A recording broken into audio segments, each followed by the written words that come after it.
Welcome to Horror Classics Audiobooks, where timeless terrors of literature comes alive once more.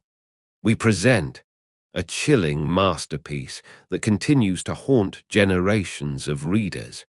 An Occurrence at Owl Creek Bridge by Ambrose Bierce. Settle in, dim the lights, and let the darkness of this haunting tale unfold. Now, let the story begin. An Occurrence at Owl Creek Bridge. Chapter 1.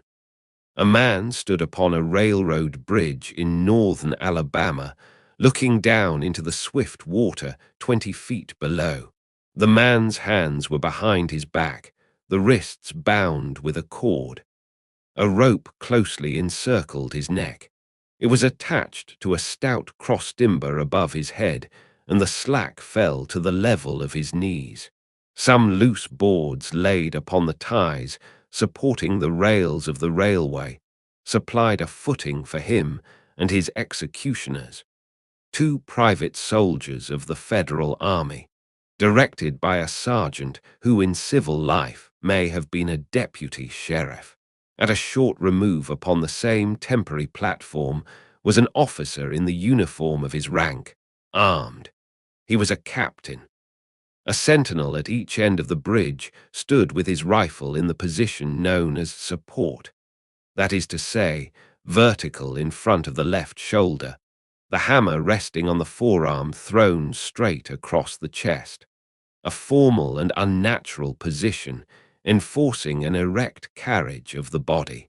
It did not appear to be the duty of these 2 men to know what was occurring at the center of the bridge.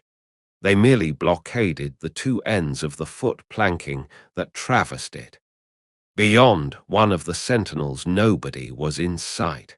The railroad ran straight away into a forest for 100 yards, then, curving, was lost to view. Doubtless, there was an outpost farther along. The other bank of the stream was open ground, a gentle slope topped with a stockade of vertical tree trunks, loopholed for rifles, with a single embrasure through which protruded the muzzle of a brass cannon commanding the bridge. Midway up the slope between the bridge and fort were the spectators, a single company of infantry in line, at parade rest, the butts of their rifles on the ground, the barrels inclining slightly backward against the right shoulder, the hands crossed upon the stock. A lieutenant stood at the right of the line, the point of his sword upon the ground, his left hand resting upon his right. Excepting the group of 4 at the center of the bridge, not a man moved. The company faced the bridge, staring stonily motionless. The sentinels facing the banks of the stream might have been statues to adorn the bridge. The captain stood with folded arms, silent, observing the work of his subordinates, but making no sign. Death is a dignitary who, when he comes announced, is to be received with formal manifestations of respect, even by those most familiar with him. In the code of military etiquette, silence and fixity are forms of deference. The man who was engaged in being hanged was apparently about 35 years of age. He was a civilian, if one might judge from his habit, which was that of a planter. His features were good. A straight nose, firm mouth, broad forehead, from which his long, dark hair was combed straight back, falling behind his ears to the collar of his well-fitting frock coat. He wore a moustache and pointed beard, but no whiskers. His eyes were large and dark grey, and had a kindly expression which one would hardly have expected in one whose neck was in the hemp. Evidently, this was no vulgar assassin. The liberal military code makes provision for hanging many kinds of persons, and gentlemen are not excluded. The preparations being complete, the 2 private soldiers stepped aside, and each drew away the plank upon which he had been standing. The sergeant turned to the captain, saluted, and placed himself immediately behind that officer, who in turn moved apart one pace.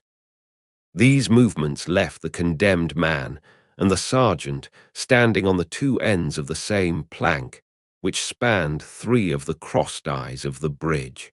The end upon which the civilian stood almost, but not quite, reached a fourth. This plank had been held in place by the weight of the captain. It was now held by that of the sergeant. At a signal from the former, the latter would step aside, the plank would tilt, and the condemned man go down between two ties.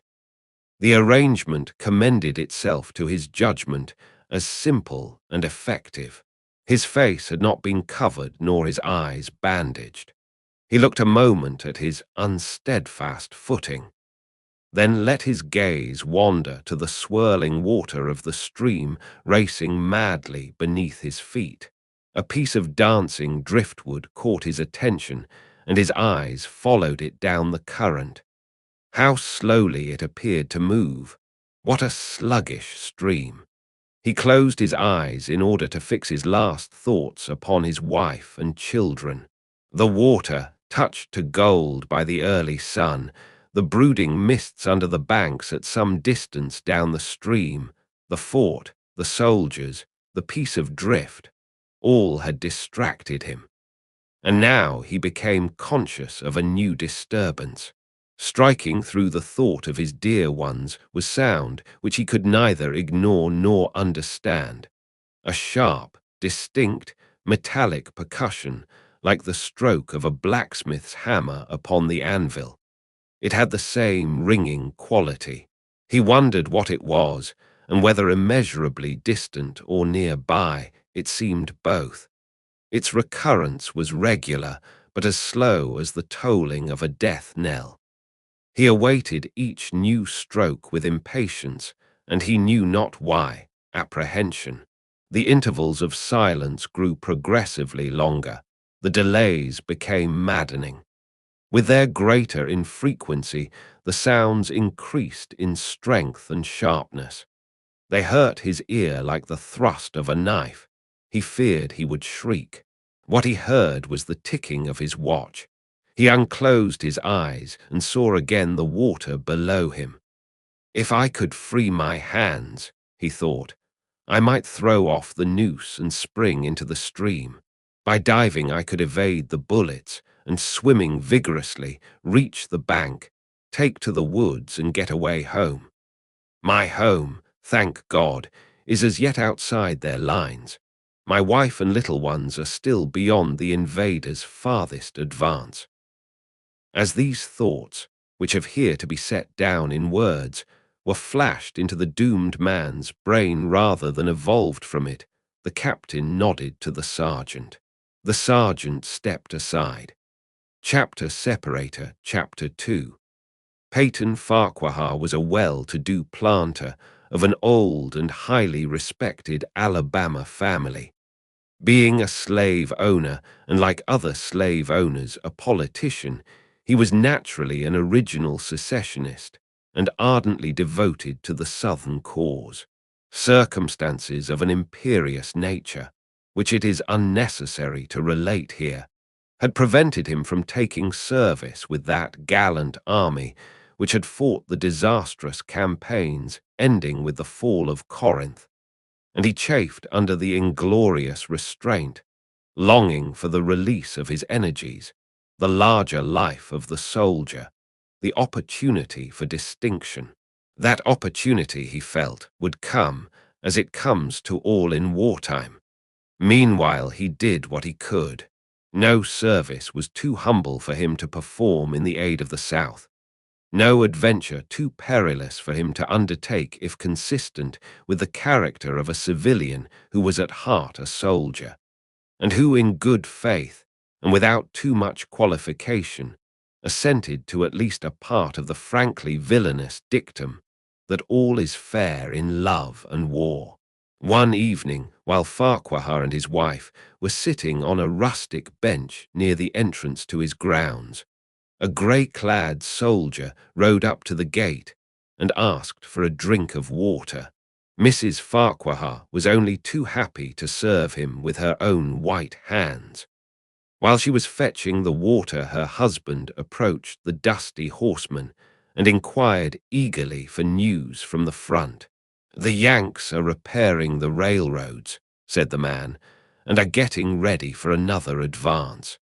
They have reached the Owl Creek Bridge, put it in order, and built a stockade on the north bank.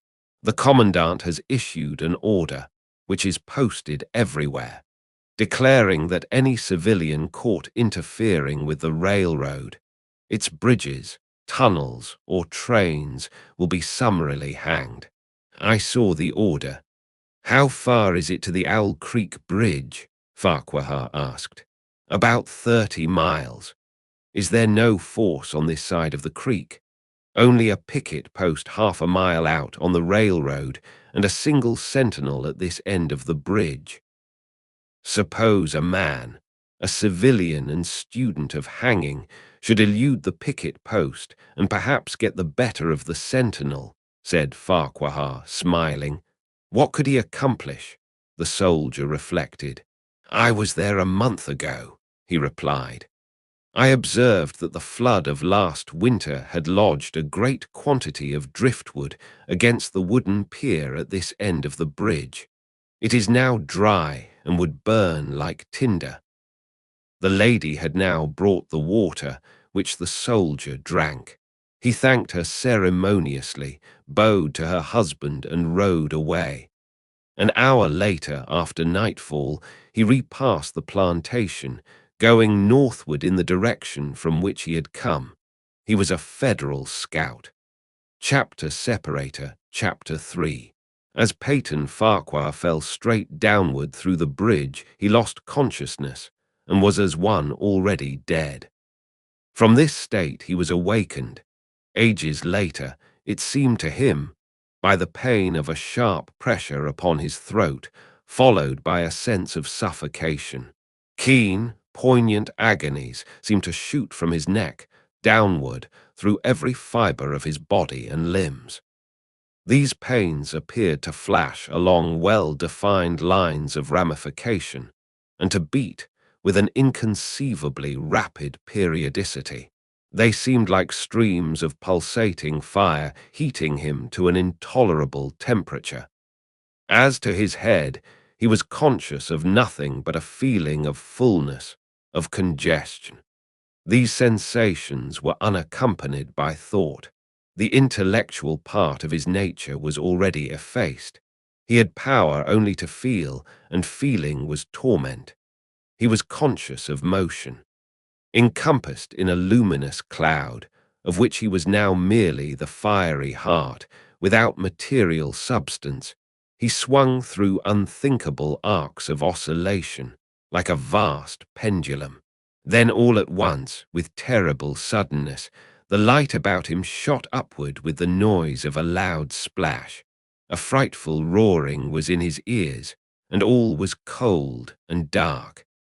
The power of thought was restored. He knew that the rope had broken, and he had fallen into the stream. There was no additional strangulation. The noose about his neck was already suffocating him and kept the water from his lungs. To die of hanging at the bottom of a river, the idea seemed to him ludicrous. He opened his eyes in the darkness and saw above him a gleam of light, but how distant, how inaccessible. He was still sinking, for the light became fainter and fainter until it was a mere glimmer. Then it began to grow and brighten, and he knew that he was rising toward the surface, knew it with reluctance, for he was now very comfortable. To be hanged and drowned, he thought, that is not so bad, but I do not wish to be shot. No, I will not be shot. That is not fair. He was not conscious of an effort, but a sharp pain in his wrist apprised him that he was trying to free his hands. He gave the struggle his attention, as an idler might observe the feat of a juggler without interest in the outcome. What splendid effort! What magnificent, what superhuman strength! Ah, that was a fine endeavor. Bravo! The cord fell away. His arms parted and floated upward, the hands dimly seen on each side in the growing light. He watched them with a new interest as first one, and then the other pounced upon the noose at his neck. They tore it away and thrust it fiercely aside, its undulations resembling those of a water snake. "Put it back! Put it back!" He thought he shouted these words to his hands, for the undoing of the noose had been succeeded by the direst pang that he had yet experienced. His neck ached horribly. His brain was on fire. His heart, which had been fluttering faintly, gave a great leap, trying to force itself out at his mouth. His whole body was racked and wrenched with an insupportable anguish, but his disobedient hands gave no heed to the command. They beat the water vigorously with quick, downward strokes, forcing him to the surface. He felt his head emerge. His eyes were blinded by the sunlight. His chest expanded convulsively, and with a supreme and crowning agony, his lungs engulfed a great draught of air, which instantly he expelled in a shriek. He was now in full possession of his physical senses. They were, indeed, preternaturally keen and alert. Something in the awful disturbance of his organic system had so exalted and refined them that they made record of things never before perceived. He felt the ripples upon his face and heard their separate sounds as they struck. He looked at the forest on the bank of the stream, saw the individual trees, the leaves, and the veining of each leaf. He saw the very insects upon them, the locusts, the brilliant-bodied flies, the grey spiders stretching their webs from twig to twig. He noted the prismatic colours in all the dewdrops upon a million blades of grass, the humming of the gnats that danced above the eddies of the stream, the beating of the dragon-fly's wings, the strokes of the water spider's legs, like oars which had lifted their boat. All these made audible music. A fish slid along beneath his eyes, and he heard the rush of its body parting the water. He had come to the surface, facing down the stream. In a moment the visible world seemed to wheel slowly round, himself the pivotal point, and he saw the bridge, the fort, the soldiers upon the bridge, the captain, the sergeant, the two privates, his executioners. They were in silhouette against the blue sky. They shouted and gesticulated, pointing at him. The captain had drawn his pistol, but did not fire. The others were unarmed. Their movements were grotesque and horrible, their forms gigantic. Suddenly he heard a sharp report, and something struck the water smartly within a few inches of his head, spattering his face with spray. He heard a second report, and saw one of the sentinels with his rifle at his shoulder, a light cloud of blue smoke rising from the muzzle. The man in the water saw the eye of the man on the bridge, gazing into his own through the sights of the rifle. He observed that it was a grey eye, and remembered having read that grey eyes were keenest, and that all famous marksmen had them.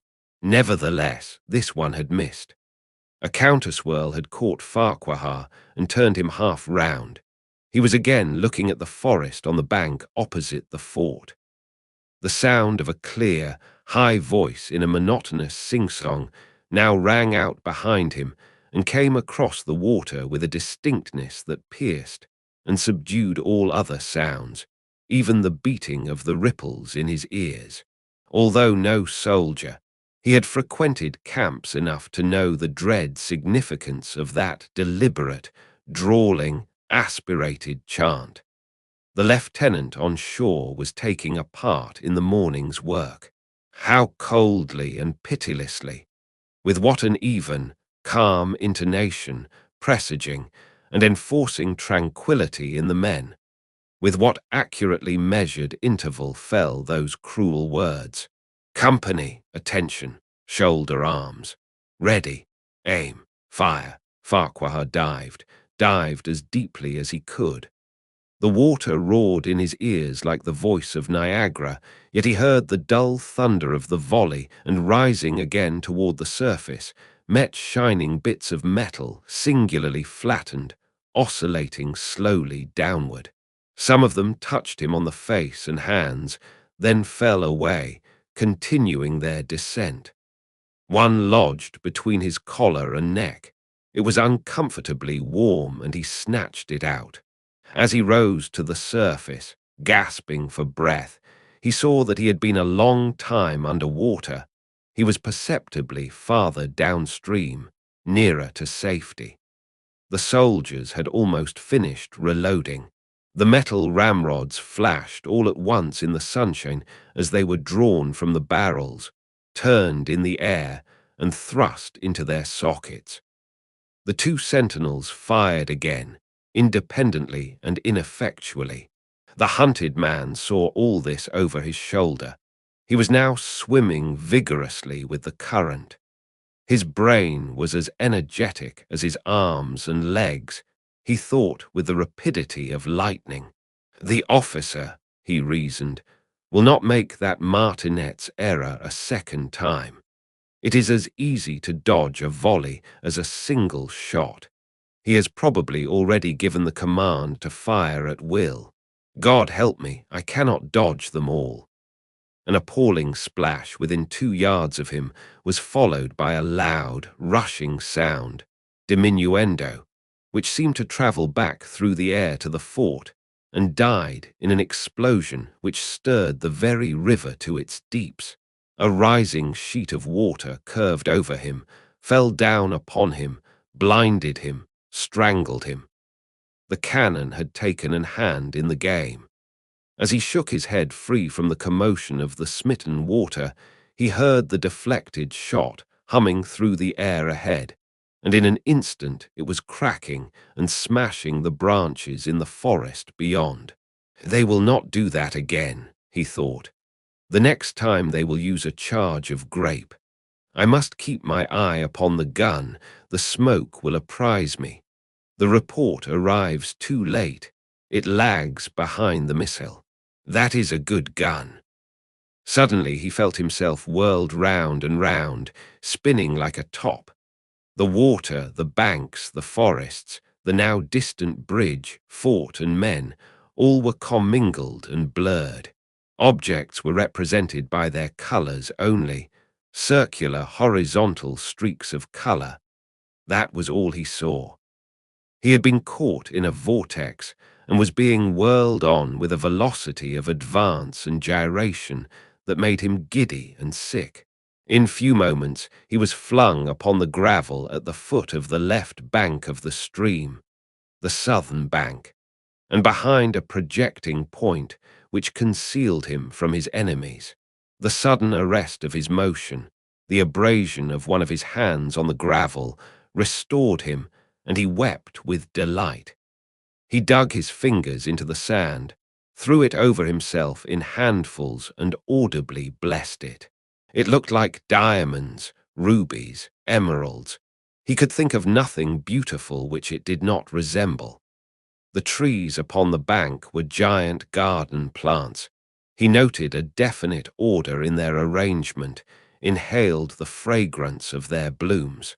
A strange roseate light shone through the spaces among their trunks, and the wind made in their branches the music of Aeolian harps. He had not wished to perfect his escape.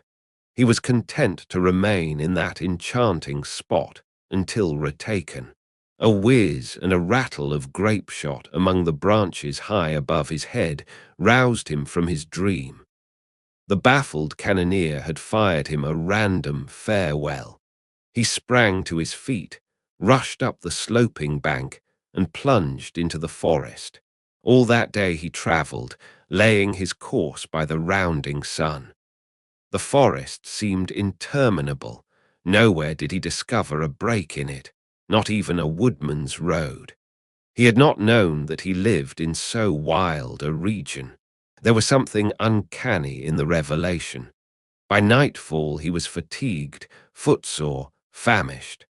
The thought of his wife and children urged him on. At last he found a road which led him in what he knew to be the right direction.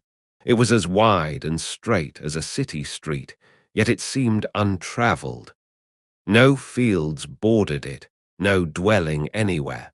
Not so much as the barking of a dog suggested human habitation. The black bodies of the trees formed a straight wall on both sides, terminating on the horizon in a point, like a diagram in a lesson in perspective.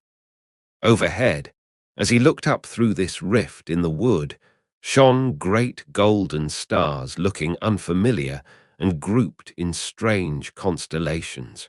He was sure they were arranged in some order which had a secret and malign significance.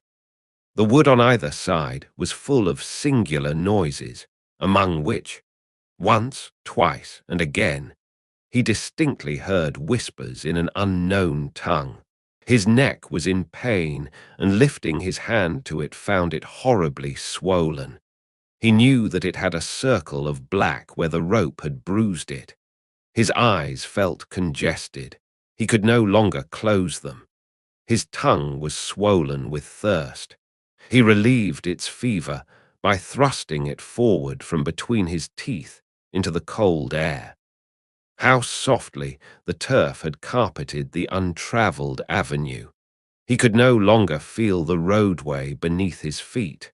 Doubtless, despite his suffering, he had fallen asleep while walking, for now he sees another scene. Perhaps he has merely recovered from a delirium. He stands at the gate of his own home. All is as he left it, and all bright and beautiful in the morning sunshine. He must have travelled the entire night. As he pushes open the gate and passes up the wide white walk, he sees a flutter of female garments. His wife, looking fresh and cool and sweet, steps down from the veranda to meet him.